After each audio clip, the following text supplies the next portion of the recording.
शुभ संध्या मेरे प्रिय छात्र छात्राओं। आज हम आप सबके समक्ष रस पहचानने की ट्रिक लेकर आए हैं। हिंदी साहित्य में रस को पहचानने के लिए कुछ आसान टिप्स अपनाई जा सकती है।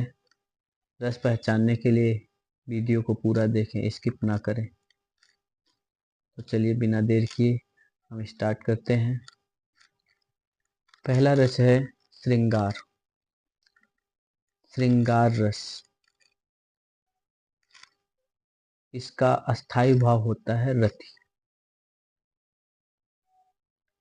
प्रेम और सौंदर्य के प्रति रति का भाव उत्पन्न हो तो श्रृंगार रस होता है।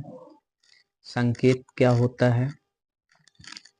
जिस कविता में प्रेम, सौंदर्य, आकर्षण, मिलन, विरह आदि का वर्णन हो वहाँ श्रृंगार रस होता है।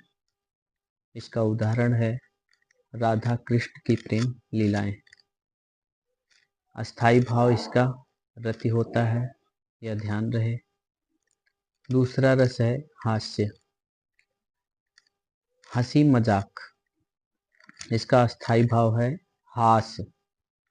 हास्य रस का अस्थायी भाव है हास्य। संकेत है विनोद, हंसी, उपहास, मजाक। उदाहरण के लिए अकबर बीरबल की कहानी। और अगला है करुण रस। जैसा कि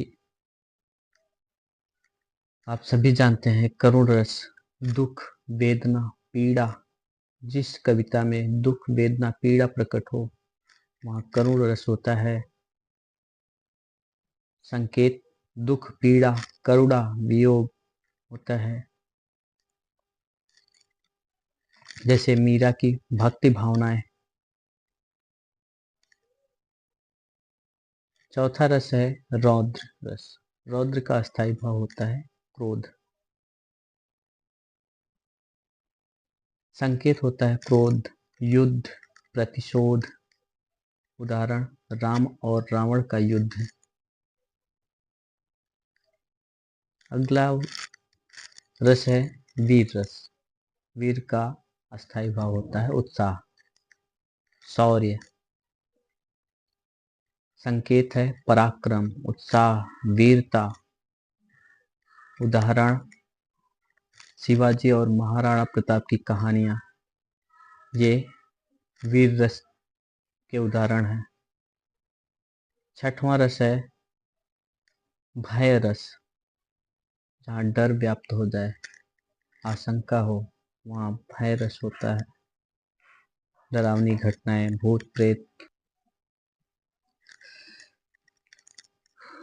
भय रस डर, आशंका जहाँ व्याप्त हो वहाँ भय रस होता है। संकेत है डरावनी घटनाएं, भूत प्रेत, विपत्ति। ये सब भय रस के उदाहरण हैं। जैसे अंधेरे जंगल, भूतों की कहानियां। सातवां रस है विभत्स रस। इस रस में घृणा।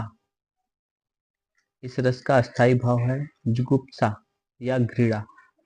जहाँ जिस वस्तु से हमें घृणा हो जाए, जैसे कटी पट्टी लाशें, सड़ी गली वस्तुएं, इन सब से घृणा उत्पन्न होती है, तो यह विभत्स रस के उदाहरण हैं। आठवां रस है अद्भुत रस, आश्चर्य। जिसका अस्थायी भाव होता है आश्चर्य, विस्मय। जैसे इसके संकेत हैं अचरज, जादू, रोमांच। उदाहरण के लिए हनुमान जी का संजीवनी बूटी लाना। नौवां रस है शांत रस। शांत का अस्थायी भाव होता है निर्वेद, उदासीनता। संकेत है अध्यात्म, संतोष, मोक्ष। उदाहरण के लिए बुद्ध और महावीर के उपदेश। 10वां रस है भक्ति रस, ईश्वर की भक्ति। इसका अस्थाई भाव है श्रद्धा, भक्ति, संकेत, भगवान की स्तुति, समर्पण, भजन। उदाहरण के लिए तुलसीदास की रामचरितमानस, महाभारत आदि ये भक्ति रस के उदाहरण हैं। भाव पहचाने, कविता या गद्य में व्यक्त भाव को समझें, गंभीरता से समझें, तब अस्थाई भाव प्राप्त होगा। और अस्थाई भाव प्राप्त हो जाएगा तो आप रसों को आसानी से पहचानना जान जाएंगे, चाहे वो कविता हो, चाहे गद्य हो, गद्य की कहानियां हो, कविता हो। यदि आप उसके अस्थाई भाव को जान जाएंगे तो उस रस को आसानी से पहचान सकते हैं। उदाहरण याद रखें।